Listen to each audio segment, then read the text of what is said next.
Welcome everybody to another episode of Life in a Bubble, the podcast where we get deep and personal to some of Ireland's most talented people. So our guest today in the hot seat is on the fast track to sporting stardom. She burst onto our TV screens when she made her Paralympic debut, aged just 13.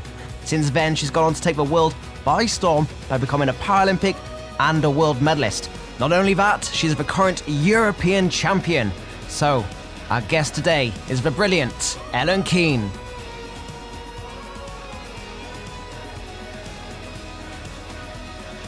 Hello, you wonderful listeners, and welcome to Life in a Bubble with me, Oliver Dingley. Thank you for tuning in to our second episode, and to all you listeners who have listened to our first episode on radio DJ Keith Walsh, welcome back. It's a pleasure to have you all. So for all you new listeners out there, the concept of this podcast will explore 6 photos from significant moments in our guests' lives.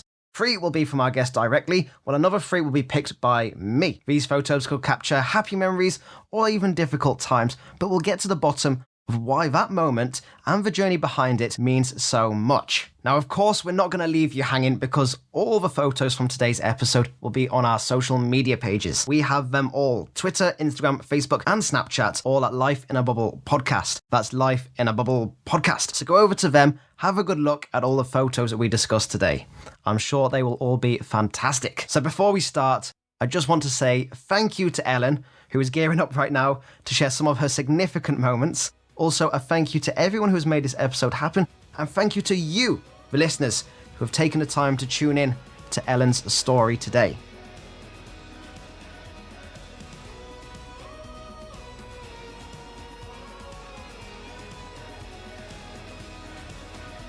Ellen, welcome to the podcast. How are you? I'm good. Thank you for having me. This is exciting because we've known each other for a few years now. Yeah. And we haven't done anything like this before. No, I think the first time that we got to know each other, we were on a night out after the RTÉ Sports Awards. That was a good night out. You were definitely very merry. I was very merry and I had destroyed my phone. I remember that. I remember that now. And since then, we've got to know each other quite well. And I've got to know you quite well. And all the things that interest you. And we've worked on a few things together. But you're a Paralympic swimmer. You are a very successful Paralympic swimmer. And I heard you on your radio show for Off the Ball. How was that first step into presenting your own show? Yeah, it was really fun. So Off the Ball had kind of like 6 hours of women's voices for Nullag na Bán. So me and Ciara McGeehan got to host our own kind of segment of the show for an hour, and it was really fun. We got on really well, and we got a lot of really good feedback. So nerve-wracking as well. No, not really nerve-wracking. I think once you have some like a co-host like me and Ciara, we didn't really know each other that well before we did it, but we just seemed to have such a good chemistry, and things that I was good at she wasn't good at, and things that I wasn't good at she was good at. So we just kind of gelled really well together. So I think the nerves were kind of gone just because we had each other. So women in sport, that's something you're obviously very passionate about. I think young girls going through school, like they don't know what sport they want to do, or they don't enjoy sport because they think it's for boys, or they don't like sweating, or just it's not like a girly thing to do. But I think being part of campaigns for women in sport kind of shows there's loads of different sports, something out there for everyone, and you just kind of have to keep trying. And like that's the thing about swimming. Like I spend my time in the pool, but like I love to have different colour swimsuits and different colour hats, and like just little things like that to show like, yes, it's a sport, but you can still like have a little bit of fashion to it and stuff. That whole body confidence, I feel like if there's one person who embraces it, it's you nowadays. Yeah, I think I just spent so long in my life being very insecure about my body and not being proud of it and being really ashamed and trying to hide it, that now that I'm out of that phase in my life, I think it's important for me to just tell the story of how vulnerable I did feel and how like all the stuff that I did go through, because everyone's exactly the same. Everyone feels like, thinks those thoughts and goes through those things, and to know that they're not alone is a really powerful thing.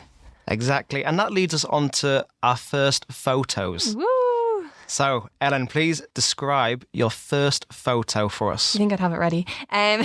So my first photo is from, I think there's no date on it. So judging by the size of me and the look of the pool, I think it's around 2004. So the National Aquatic Centre was opened in 2003. I'm just a tiny little tot. I'm like about 9 years old. I'm in a pink swimsuit and I'm at a competition in the National Aquatic Centre. It's a really cute photo for me because Like, I train in the National Aquatic Centre every day. 16 years on, I'm still there. 16 years on, you're an old veteran now. Stop, I'm only 24. Yeah, it's just a really mad photo to be like, thinking back then, did I know that the whole journey was ahead of me? And that journey was to come. But getting into your swimming, how were you growing up with confidence, your communication around people? Did the swimming help you bring you out of your shell? Well, I never really had any issues until I did become a teenager. So I knew I was a little bit different. I learned to swim with my brothers and my sister when I was like 2, and then like I did lessons. And the funny thing is, as soon as I was finished my lessons, I was like delighted they were done. I never wanted to get back in the pool again. I was a water baby, but I loved the sea, and I just didn't like lessons or any of that. And I happened to be invited to a disability competition in Northern Ireland, so I went to that, and I actually really loved racing. So that's how I got back into swimming. For me, it was just, I really enjoyed the control I had. I really enjoyed racing and competing and getting better. But it was only when I kind of turned 11, 12, kind of that age, that I noticed people staring at me and things like that. And it was only really in my sport that I felt safe. And when I was training and when I was competing, I didn't care that people were looking at me. Like, people didn't notice my arm when I was training or competing.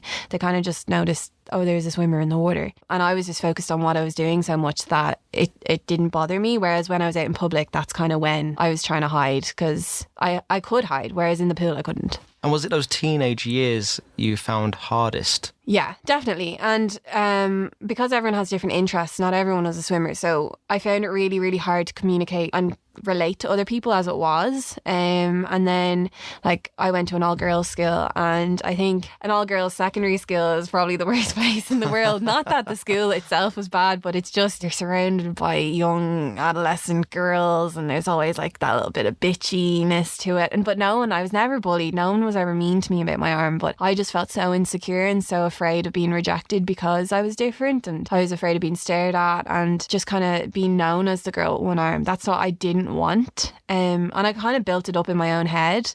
I'd wear sleeves all the time. I'd have hoodies on in PE, and I wouldn't even participate 100% in PE because I didn't want to put myself in that vulnerable position of perhaps someone would notice my sleeve was moving, or that I was like, wasn't able to catch a ball properly, things like that. So you're always second guessing as well. It's a lot of energy. Yeah, a lot of doubting, a lot of energy was being put into kind of self-sabotage. And I think that's why I'm so open about talking about it now, because people are still going through that, and they just need to know that they're not alone. No, exactly. And how did the swimming help bring you out of that shower? Now, it sounds like it was a bit of a safe haven, but ultimately you were just wearing a swimming cosy. Yeah. So cosy. Cosy. What's the right word to say for that? It's a costume. I don't know if it's an Irish thing, but Irish people call them togs. Togs. I call my swimming trunks togs, but I didn't know what the female equivalent of your togs. Then now, obviously, there's nowhere to hide when you wear your togs. Yeah. How was that? Were you training with a group of people who also had a disability? No, I was in an able-bodied club. So I first joined Westwood in Clontarf, and I swam there until I was about 14, and then I moved to Aer Lingus Swim Club. I was still the only disabled swimmer there, and then I went to boarding school in England. And it was kind of only when I went to boarding school, I went to school with Lauren Steadman, who was in Strictly. She was a para swimmer, and she is a para triathlete now, and she has exactly the same arm as me, and she was just so carefree about it. She didn't hide her arm at all, and I got really jealous and kind of like, I wish I could be that carefree and that confident. And I think seeing her and seeing how happy she was made me realise, like, I don't want to live like this. But it was kind of only when I left school, so I came back, I went to the institute, I still was hiding my arm, but it was only when I started college that I was like, I want to be as happy and carefree as I am in the water. So when I started college, I just walked in and had my sleeves rolled up and pretended like I didn't care, pretend that I didn't notice people looking at me. And I did. It was killing me inside, but I quickly learned to realise that people would glance. They wouldn't stare that much. They'd glance, they'd be curious, and the whole world didn't revolve around me and my arm. Like, life went on. Like, it was just all in my head, basically. I think that's one of the hardest things, especially for someone in sport, is always this constant focus on what other people think about you. And I, for one, find that very hard as well to get over. But the You one just thing keep being afraid of letting people down. you do, because for me, a lot of people have put a lot of time and energy into me, and I feel very, very lucky to have that. But in general, I always feel quite self-conscious. And one thing that's helped me get out of that is my sport. And one thing that happened to you was you were thrust onto not just the national stage, but the international stage at such an early age, at the age of 13, going to the Beijing Paralympic Games. Yeah, that's the thing. Like when I came back from Beijing, like when I was in Beijing, it was just about being an athlete. My disability didn't really come into it, and it was only when I came home and like my friends would be like, oh, our friend went to the Paralympics, and obviously the Paralympics is for people with disabilities. I wouldn't want to talk about why I was there, so I'd kind of like play it down or just like shrug it off, and I wasn't really proud of being a swimmer or being a Paralympian. And it was only after London 2012 that I kind of started to embrace it, and the lead up to Rio as well, I really embraced it. And embrace it you did. And that leads me on to my first photo of you, which is you stood on the podium at the Rio Paralympic Games with your medal in the air, your bronze medal.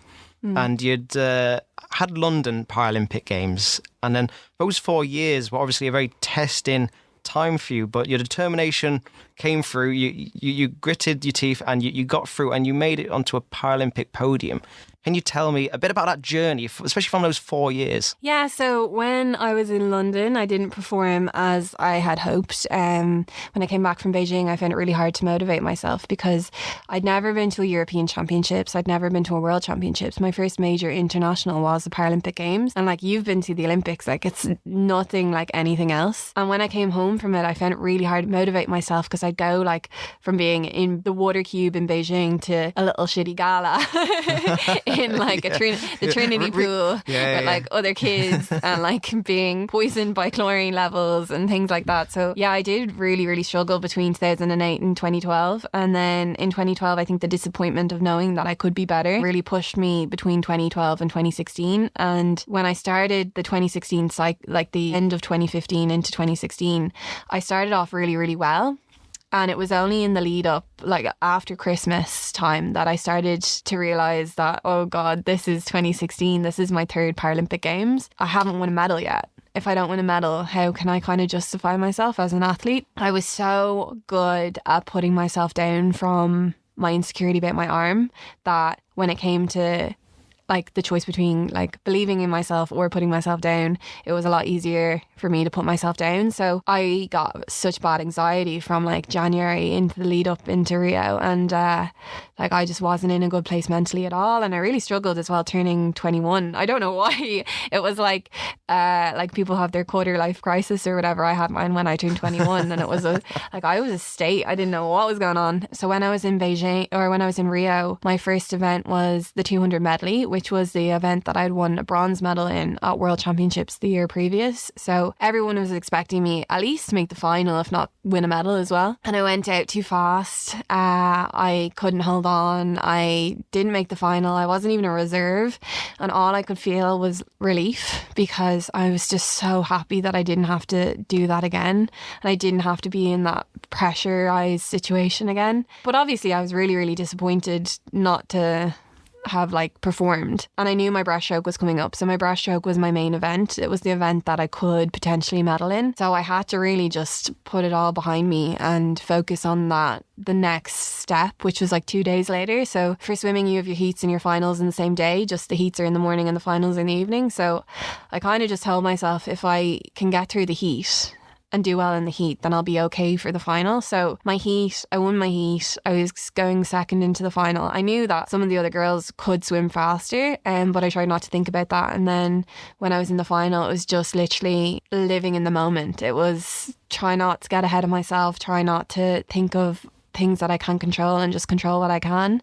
And that's what I did in the race. And when I touched the wall and saw that I came third and that I'd won a medal, I was just so delighted. And relief. That's what you feel. Yeah, it's no, not I even. agree.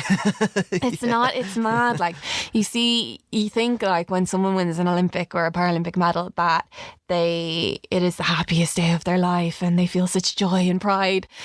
Oh no, Thank God that's over. 9 times out of 10, they're just flooded with relief that it all paid off. No, I know that feeling. Not the medal. Hopefully one day that will come, but the relief to just be done. So that mindset and mentality that you had over the Paralympic Games in 2016, did you implement that when you returned back to Ireland as well? Well, I knew that it was kind of just putting a plaster over a situation. And I knew that I really had to figure out my mental health and look after my mental health. So I found a different psychologist that I wanted to work with. The medical staff that were in Rio were really, really supportive in terms of finding me someone that I could work with. So when I came home, it was just kind of finding someone, working with them. And I think that's important to know as well, that just because someone's a psychologist doesn't mean that they're the psychologist for you. They're like, people get on or don't get on, and you have to find someone that suits you. And if they don't suit you and you feel they're not helping you, it doesn't mean that they're bad at their job. It just means that you don't have a relationship and it's not going to work. No, it's very important that you have a good group of people around you who you gel with, if anything. It's the most important thing. Yeah. So that was my main priority when I came back from Rio. And then, 2017, our World Championships were in Mexico City. So we weren't going to go because it was at altitude. I'm asthmatic. We knew that we kind of had like a year of just training. So that's basically what 2017 was. And I think since 2016, I have really just been a little bit more mindful. I have a great yoga teacher named Julie, and I see her every week. And she really helps kind of keep me grounded as well.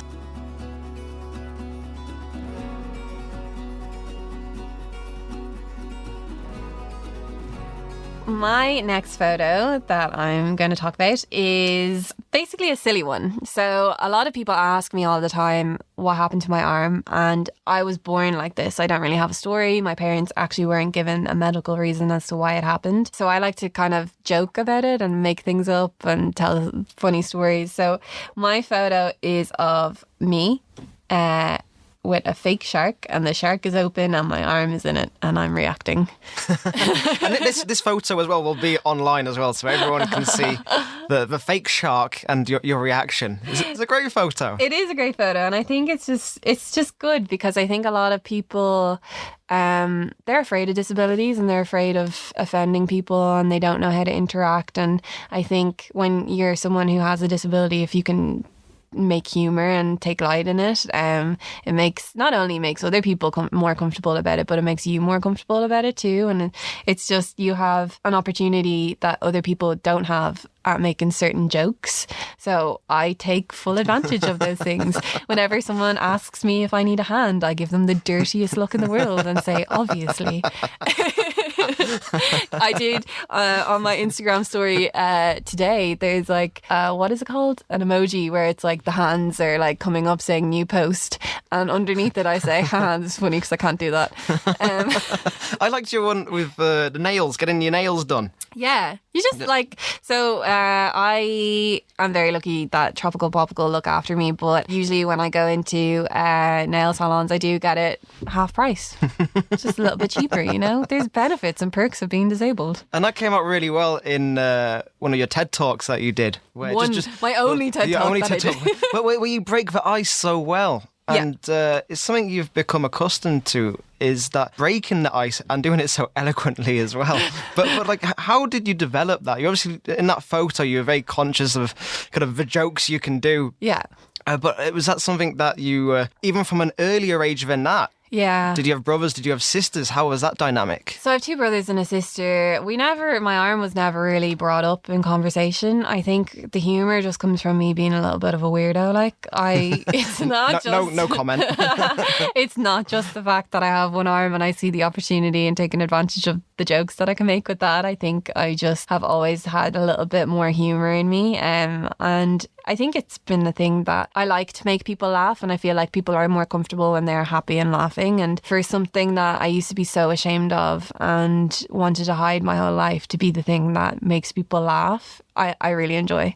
So my photo is of you doing your TED Talk. That one TED Talk, which is fantastic. And the picture is of you talking in front of a group of people, and I've watched the TED Talk, and it's just after you take your jacket off on the TED Talk. So can you tell me a bit about that moment and how you came up with the script for that? Yeah, so 2017 was a quiet year in terms of swimming, but it was really the year that kind of kicked off everything else. So a lot of people have asked me how I'm a bronze medalist from the Paralympic Games in Rio, but yeah, I still managed to kind of grow my profile over the last 4 years a lot more than other people who've had more success than me. And I think it's because I've been so willing to tell my story, and it really kicked off with the TED Talk. So I was approached to do it. And I had never really done a talk before. I didn't really know what I wanted to do about. And they suggested just, like, I was thinking about disabilities in my arm and stuff, and they're like, well, everyone has an insecurity about them, so maybe kind of targeted at insecurities and not just people with disabilities. And I was like, yeah, okay. So the script, just one day I was in a coffee shop and I just started to write, and it just all came out. And there wasn't really much editing done to the script either. But it was really important for me to have an effect and a dramatic effect. So the beginning of the TED Talk starts with me wearing a jacket, and I'm like, so what do you see when you look at me?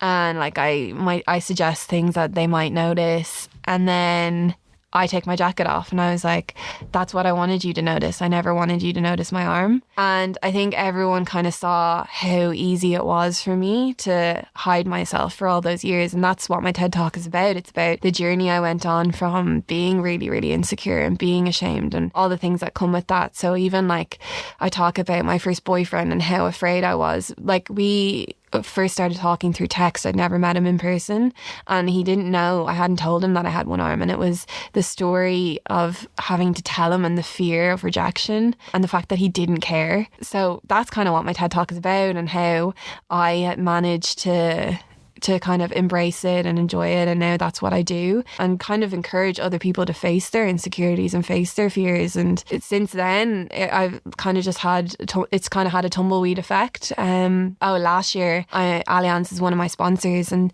they loved my TED Talk, so they decided that they were kind of going to make an ad about it as well. So the ad last year was about a little girl who was had her sleeves and like decided to take her sleeves off and then go out with her friends, and the voiceover says at the end of the Allianz ad is, if people are going to stare, give them a reason to stare.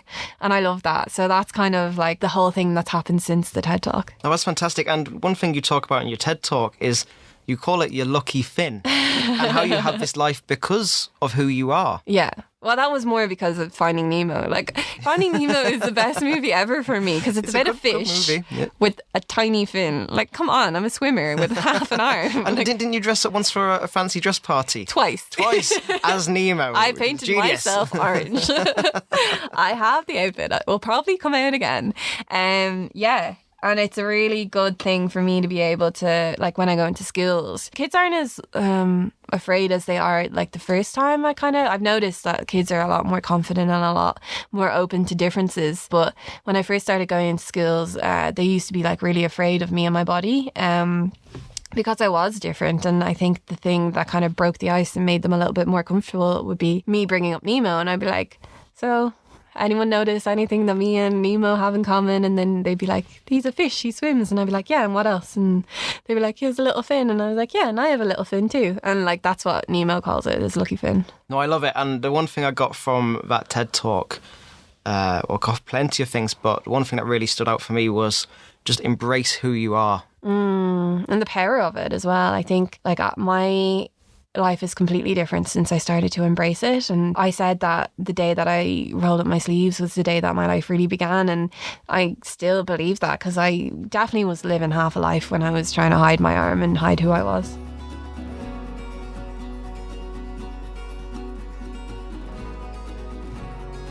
So my final photo today is a photo that I found very important to share on my own Instagram. Like, a lot of people would know about the success that I've had, or the medals that I've won, and I would be known to be quite a happy person, quite a smiley person. But at World Championships last year, I was really disappointed with how I swam, and it was captured really well in a photo. So that's the photo that I'm currently looking at and is on my Instagram. And it's important, like it's actually the background of my phone as well, because I was so heartbroken and so disappointed with how I swam that I never want to forget that feeling. And I think a lot of people forget that sports people are still humans, and when they fail, like even the Irish rugby team, they wanted to win the World Cup. Everyone was disappointed that they didn't, or everyone had their opinions on how shit they were or whatever, but they're still human and they're heartbroken and they feel things, and that's literally what my photo is about. Like it's about the heartbreak of sport, and when you like I felt like I let myself down, not even other people. It was more I knew that I was better than that and I just didn't perform. Yeah. And what are you looking at in that photo as well? Are you looking at My the time, scoreboard, yeah. the time? You're looking at the time. And do you have the placing next to that time, or was it just the time? Oh, I came third. I won a medal. Yeah. So I know you did really, really well in that, and as in from a medal perspective, you got your bronze. I still made the podium and I should have been happy with that, but I knew I could have done better. And like, medals are great and all, but when you spend your year, like when you spend 4 years of your life or 5 years, 6 years, like, and not seeing progress in time, then you're like, why can't I go any faster? And I think medals are great, and I love being able to share my medals and my experiences with kids, and that's what the medals are great for, is for people to see. But for my own kind of satisfaction, I just want to swim really fast. And you want to strive to be the best you can be. Yeah. And the fact that I know I'm better than that, and like external pressures can play on your mind and can result in you not having the optimum race that you want. So there's that photo where I'm even getting emotional about it now. I know, it's that photo. It's an emotional topic. 'Cause it's something you throw everything into, and it's not just you. This is a family effort. It's like a team effort of your coach Dave Malone and the people who you have around you. And there's only one person who's lucky enough to be in the pool at that time, or is unlucky you. enough. Yeah, very true. But there's only one You're like, person. I would really like to be on the sideline. Yeah. Sometimes I can relate to that. But at the end of the day, you're very lucky that you get to swim for a living. Yeah. And it's something you've worked very, very hard to get to. And you only naturally want to strive to be the best you can, if not for yourself, for those around you. Yeah. And I think like it will come. I do believe it will come. And I do believe that in hindsight, maybe not performing as I wanted to at Worlds is what I needed to push me into 2012 and to push me for Tokyo. I think, but everyone is always looking for that perfect performance, and perfection doesn't exist. Like I know that because that's what I was trying to strive for when I was a teenager, and I hid my body because perfection didn't exist. I've had to try and change my whole mindset to aim for excellence, not perfection. It's fantastic to see, because you certainly embrace who you are and everything you're about. And going ahead into 2020, the Tokyo Paralympic Games. Yeah. How are you feeling? I'm excited. It's my 4th Games. I think you're definitely an old person if it's your 4th Games. Stop. No, I'm not. I'm 24. When I was in Rio as well, they used to call me a veteran, and I was like, I'm 21. You're definitely a veteran there. Now, having said that, you did go when you were 13, which in its own right is such an achievement. I'm trying to think, when I was 13 years old, I don't think my mum and dad even trusted me to sort out my own bed. Whereas you're there in Beijing competing, representing Ireland. When you're a kid and you're competing, you don't have any cares. You don't know any different. You just get in, get the job done. Whereas so Nicole Turner is, she's going to be 18 in Beijing or in Tokyo, but in Rio she was 14 and she was just so carefree, and I was so jealous of her. I was like, why can't I just be like you? But yeah, no, I've actually, since World Championships, I've kind of slowed down a little bit in terms of when you're an athlete, you're always thinking ahead. You're always thinking of the next competition, the next goal, the next aim. And it's important just to live day by day and enjoy every day that you have. And who knows what's going to happen after Tokyo. Like in Rio, the whole sport had progressed so much and people were swimming so fast that I can only imagine what Tokyo is going to be like. And I just want to be up there with everyone else. Well, it's important to know that you will be up there. I will, yeah. I don't have a doubt in my mind. No, definitely not. So my final photo, we spoke about being carefree earlier on, and this is you wearing a certain dress at the most recent RTE Awards. Yeah. And we're going to have all these photos and we'll put all the links online to the TED Talk and to everything else. But can you describe this photo and why this photo is significant to you? So this photo is me in a turquoise sequence dress, but it's actually my 18th birthday dress. And when I bought the dress, it had 2 sleeves, and I purposely bought it because it had 2 sleeves, and I was trying to hide my arm. And with the whole sustainability movement and stuff, I never threw it out. It's a beautiful dress, and I found it and I thought I'd love to wear this again, but I could do something different to it. So I decided to cut off the left sleeve because I'm not that person anymore, and I'm proud of my arm, and I got a really good job done to it. And I wore it to the sports awards, and it was just such a lovely thing for me to be able to do and to be able to feel, and I'm really glad that I was able to do it. And just the journey that I've been on to be able to be the person I am now from when I was 18 as well. I think that's the most fantastic part about listening to this and just hearing that journey of you as a girl, a carefree girl, and then going through the stages into teenage years where you have that anxiety